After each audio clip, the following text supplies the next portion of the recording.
Good afternoon, everyone.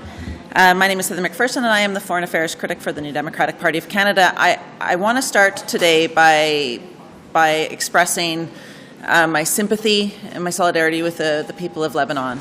We know that today has been the most deadly day for the people of Lebanon since 2006. We know that just today 1,000 people have lost their lives, including 20 children.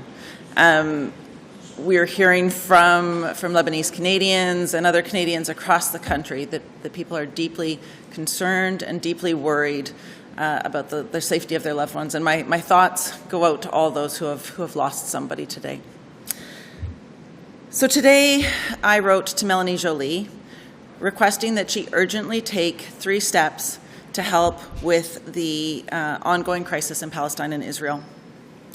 These 3 actions that I'm asking the Minister of Foreign Affairs to take do not require an act of Parliament. They do not require a vote. These are things that she can do, that it rests on her and the Prime Minister. And they will require moral courage and political will, something that we have yet to see from this current administration. The urgency of this situation cannot be understated. In the past 11 months, tens of thousands of Palestinians have been slaughtered in an ongoing genocide. Israeli hostages still remain in Gaza, and their families are calling for a hostage deal. The humanitarian crisis is horrifying. Hamas will not lay down its arms, and the Netanyahu government is continuing a horrific genocide against the Palestinian people. Over the past week, we have seen an escalation between Israel and Hezbollah, increasing the chances of a wider conflict in the region. Civilians, particularly children, have been killed in Israeli airstrikes and by the use of indiscriminate explosives in pagers, actions that have been condemned by the United Nations.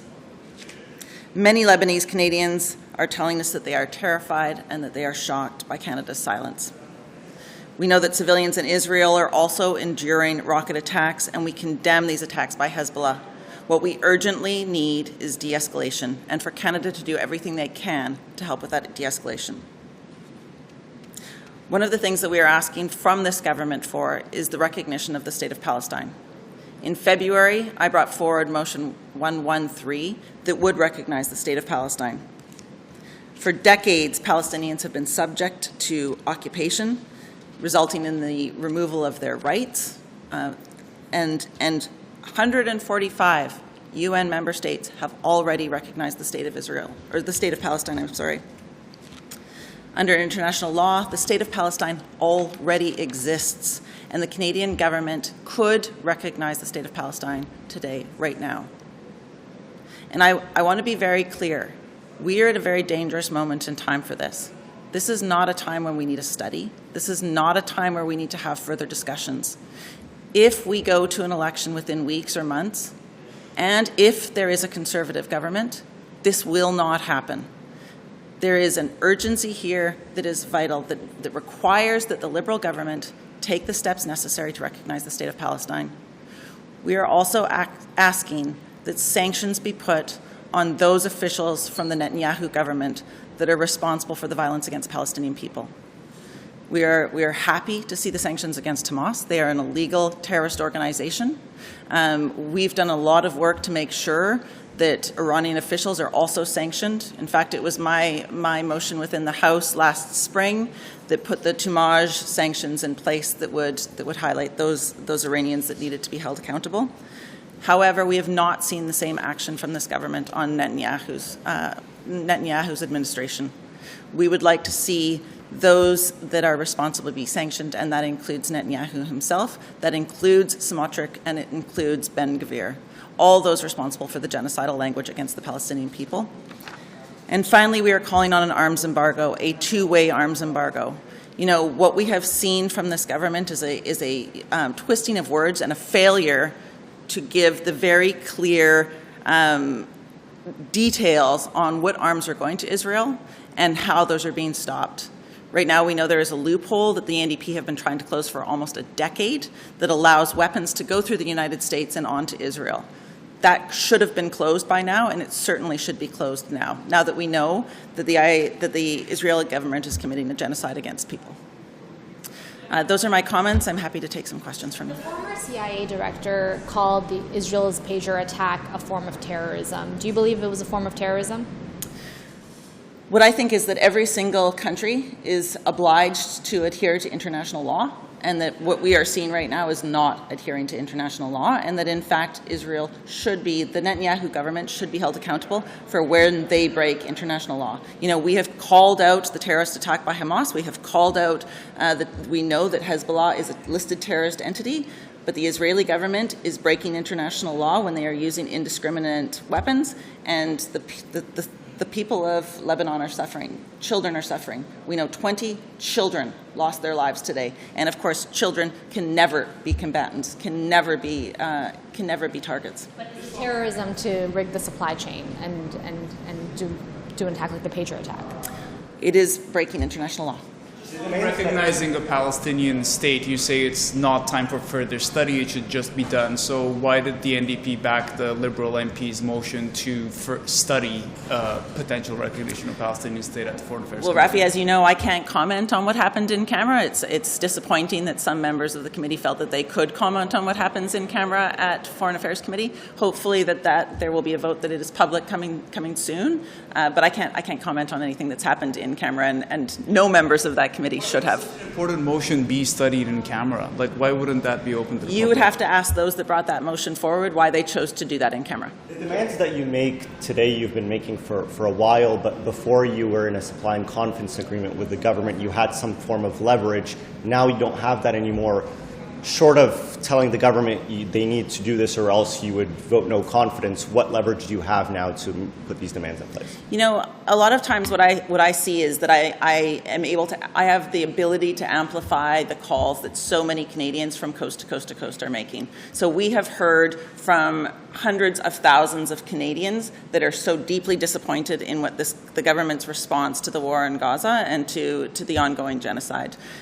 We've seen this time and time again, and so I'm using my voice to amplify that. It was never something that was part of the supply and confidence agreement, so nothing has changed in that case. In fact, what I would say right now is that we have the ability to hold the government accountable for a wide range of things, but we have been pushing this government every step of the way since October 7th to do more, to protect people, to ensure peace, to ensure that Canada is adhering to international law.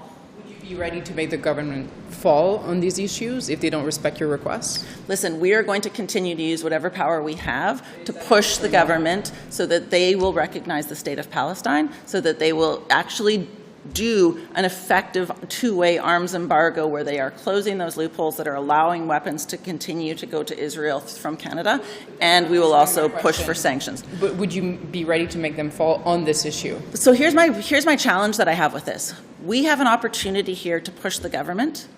If there is an election, and if a Conservative government is elected next, we have heard from Pierre Poilievre and the Conservatives that they have no interest in international law. They have no interest in protecting the rights of Palestinians. They have no interest in recognizing the state of Palestine that already exists. I just have one more question. Have the Liberals given you any explanation of why they won't support, recognizing the state of Palestine?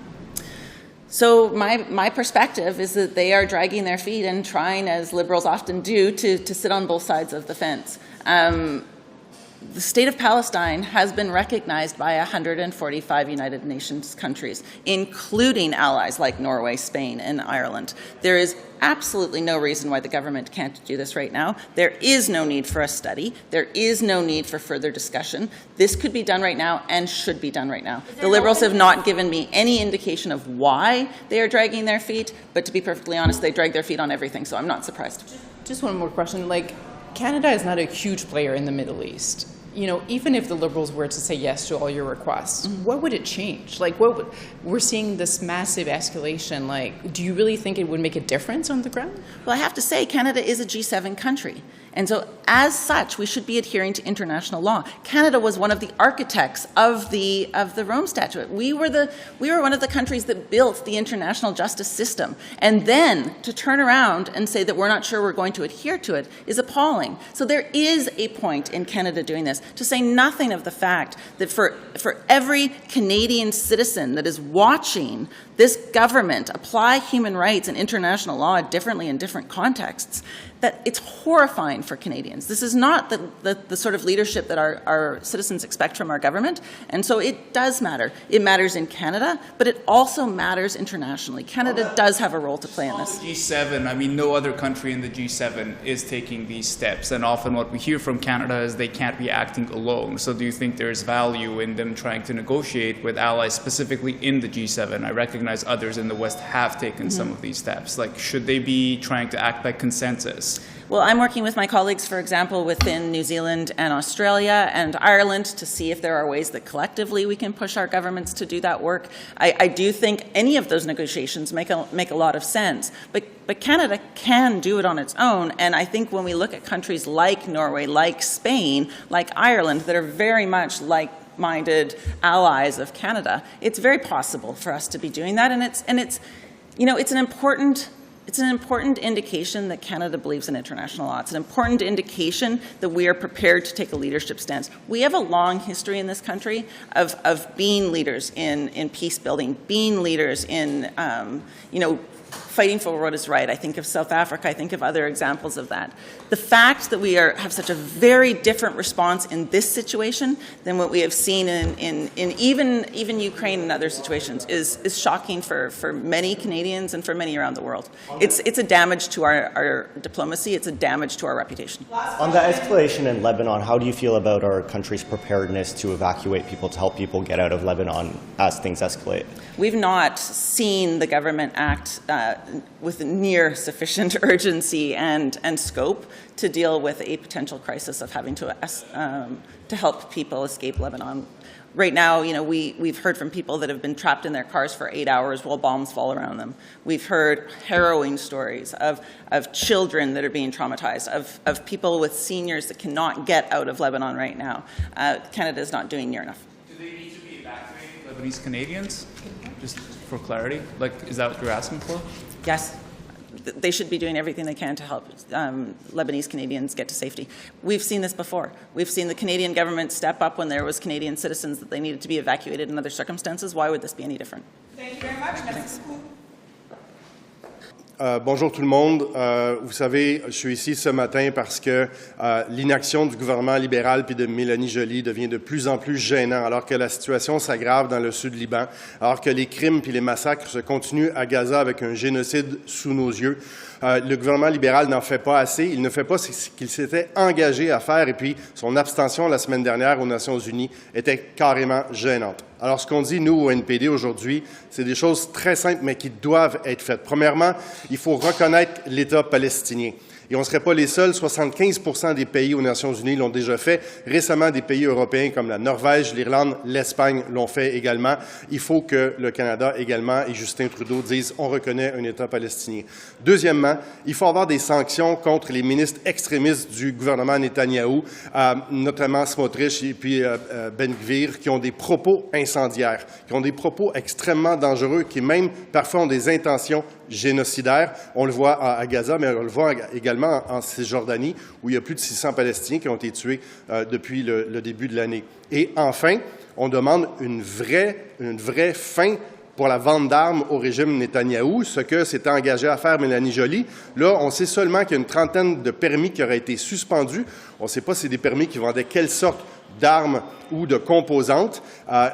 Pourquoi ils n'ont pas été annulés et pourquoi également on ne sait pas s'il y a encore des permis qui sont actifs et de la vente d'armes qui se fait avec ce régime-là, qui a déjà 40 000 morts qui ont été causés par les bombardements massifs à Gaza, une centaine de milliers de blessés. Et là, on apprend aujourd'hui, dans le sud du Liban, qu'on est déjà rendu à 274 morts. Il faut une désescalade et pour ça, le Canada puis le gouvernement libéral doivent prendre des actions fortes. C'est ce qu'on demande, nous, au NPD.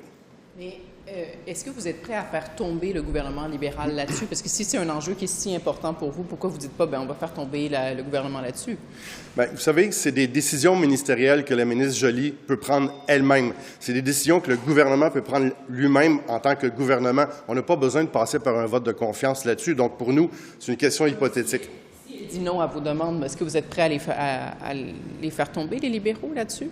la ministre Joly doit juste faire la bonne chose pour sauver des vies à Gaza, en Palestine, puis dans le sud du Liban. Nous, ce qu'on ne demande pas d'avoir un vote de confiance, ce qu'on veut, c'est d'être capable d'agir pour sauver des vies, alors qu'il y a un massacre puis un génocide qui se passe sous nos yeux. Mme Joly, elle n'a pas besoin d'avoir un vote de confiance, puis on n'en demandera pas un non plus, là. Le Canada, c'est quand même un joueur qui n'est pas... c'est pas un énorme joueur au Moyen-Orient quand on compare aux États-Unis, à la France, à d'autres pays comme ça. Est-ce que vous pensez vraiment que même si les libéraux là, se levaient demain matin et ils disaient oui à toutes vos demandes, est-ce que vous pensez vraiment que ça va changer le cours des choses au Moyen-Orient, l'escalade qu'on est en train de voir en ce moment? Ça enverrait un message très fort.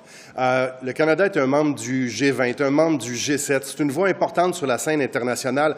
Ce qu'on a vu la semaine dernière aux Nations unies, c'était honteux, le fait qu'on s'abstienne, qu'on n'est même pas capable de dire qu'il faut qu'Israël mette fin à l'occupation illégale des territoires palestiniens, alors que Justin Trudeau et Mélanie Joly n'arrêtent pas de dire faut que ça se fasse dans le respect du droit international. Mais c'est ça, le droit international. C'est de dire en sorte que quand c'est une occupation illégale, bien, on se lève puis on dit qu'il faut mettre fin à une occupation illégale.